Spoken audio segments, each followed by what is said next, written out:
Thank you, everybody. Thank you to our studio audience, and thank you, as always, to our viewers at home.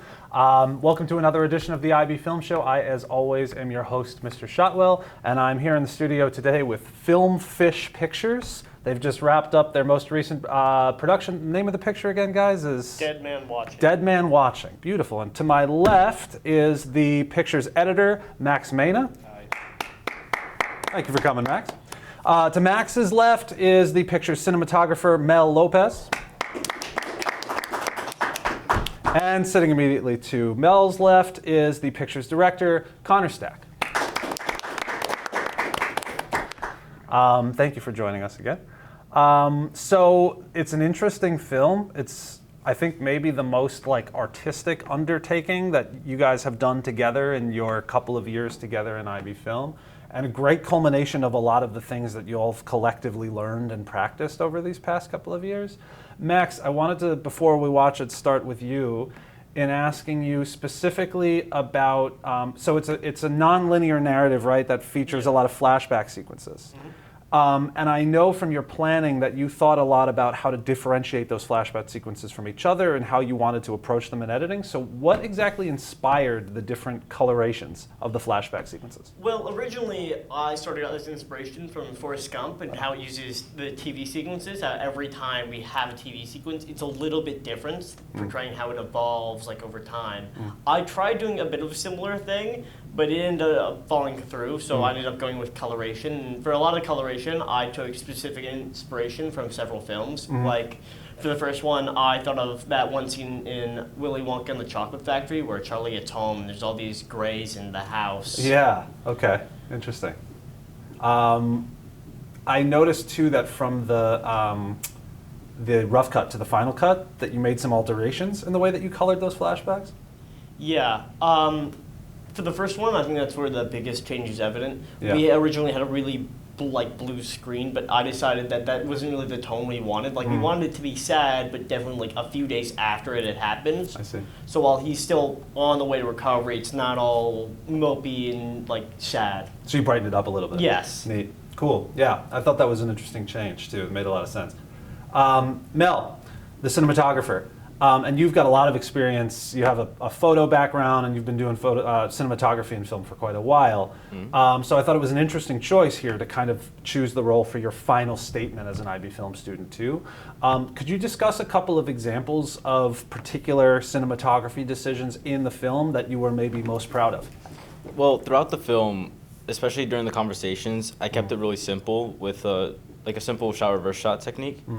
Although what I'm really proud of are the inserts that we did afterwards, as it kind of gave importance to specific items that would be seen throughout the scene or throughout the entire film. Yeah, yeah. A good example, which is one of my favorites, is at the dinner scene with the eggs. We can kind of see that the father's egg is kind of a little bit imperfect, showing how he's already taking the death of his wife, pretty harshly. Yeah, that's interesting. And then at the end of that scene, when we see the young man's egg, as the yolk breaks, it kind of signifies how everything is starting to change for him. I see. So I didn't realize there was so much symbolism built into some of these insert shots that you'd selected. That's cool. I do love the top downs of the eggs too. Great shots. Even beyond the symbolism, they're just aesthetically quite beautiful. Connor, so you handled a lot of different things on this picture. You kind of had your hands in a lot of different pots over the course of the production, the planning, the finishing. How did the scenes on the stage specifically influence the production and the plot of the picture?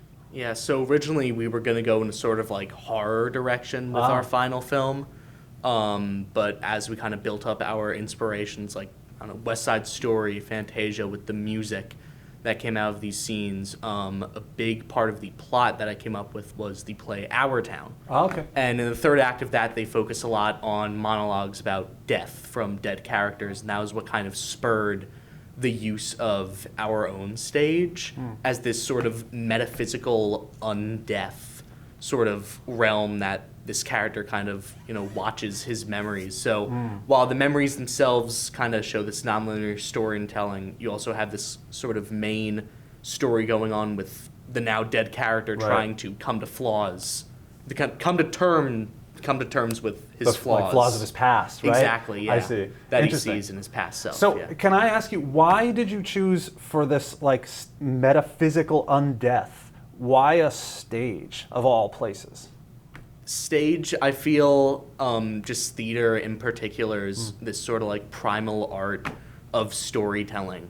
Like there are always like books and things like that, but sort of this performance-based aspect of storytelling is something I really want to look into, Yeah. and almost shooting it as you would shoot like a play if it were viewed on like television is something I really want to look into. I thought it called attention too to almost like the performance-based aspect of life, right? Like Yeah.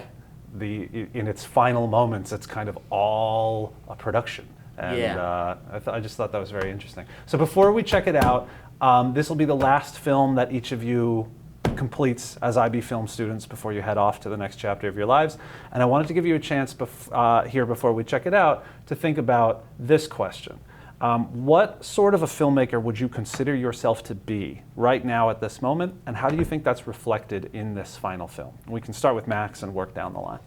Are we sure we can't take it the other way around? We can, absolutely. Would anybody like to start before Max? I can Go go for it. again if we need.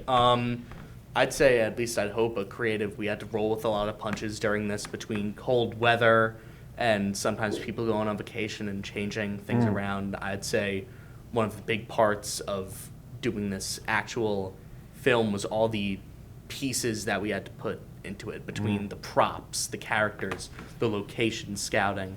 We had to roll with a lot, and I feel this sort of like improvisation we did where we just found everything we needed to. I felt it all really worked together well, just kind of rolling with the punches as a filmmaker, like Cool. sticking with what works, I Yeah, guess. an essential way of thinking about specifically approaching direction to that flexibility and resiliency. Interesting. Melkus? The type of filmmaker I guess I'd describe myself as is more simple. Well, simple like yet effective, because like I said, I tend to do things more like simple, like and easy. But when it comes to like close-up shots or inserts, I always put more meaning behind it. Like I explained earlier with the eggs, and as we'll see with the heirloom that both the young man and the dead man will have.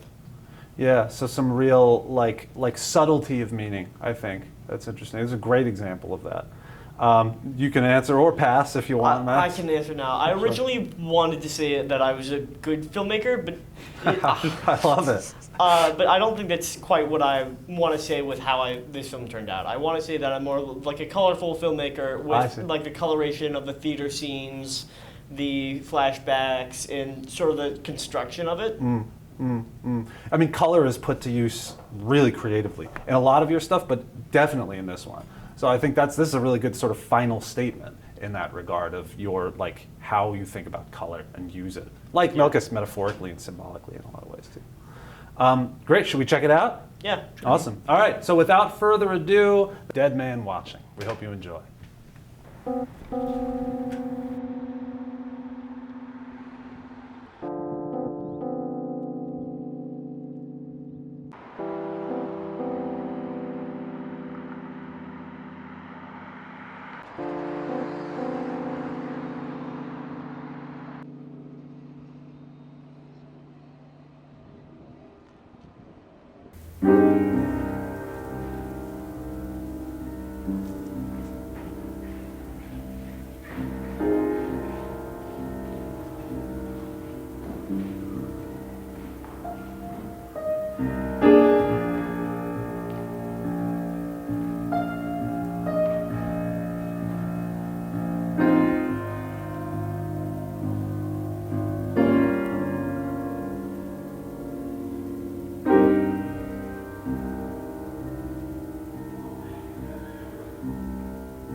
Eat up. I don't like this food. I don't like this. That's all we have. So just eat up. I like mom's cooking better. Yeah. So did I. She's gone.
It's been a while since we last met.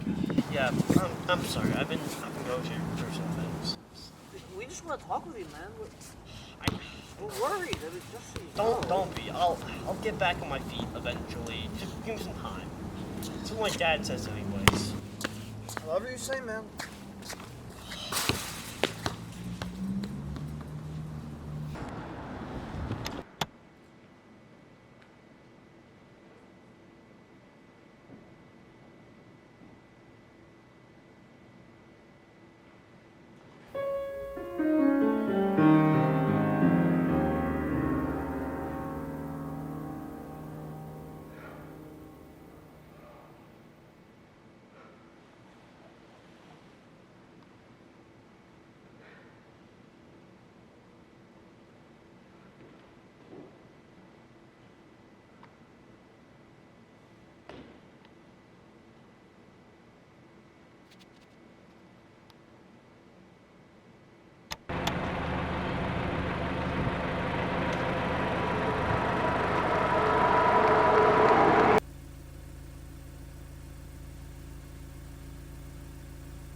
I don't get how you got pickles on that. I get how you got onions. Bro, onions are great. What are you talking about? They're not. Bro, like, I'm surprised you didn't get more. Look at you. Yo, Eating the burger off. Shut up! Oh my god, you're piss me off. I know. I got kind of stressed lately. I got a lot of schoolwork. I like food. Like, literally, shut up. Yeah, it shows. Jeez. You're like, tell me to eat more veggies. Like, it literally, should. no, literally, you sound like my mother, man.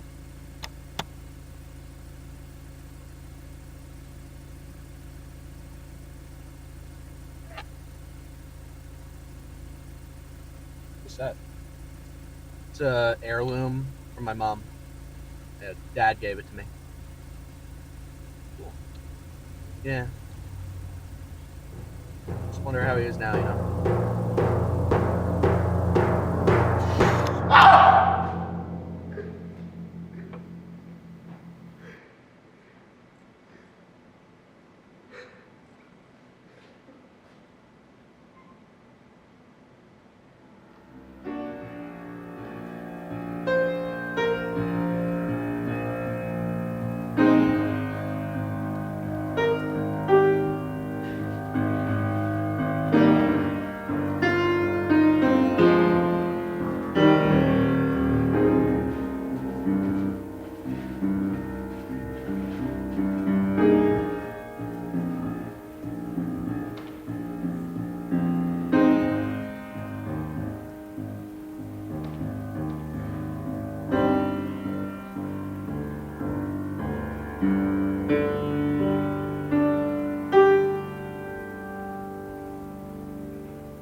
Thank you. Thank you again to our studio audience. Thank you guys for coming in. It's Thank been you a for having pleasure. us. Of course, always a treat. And thank you as always to our viewers at home. This has been another edition of the IB Film Show, and we will see you next time, everybody.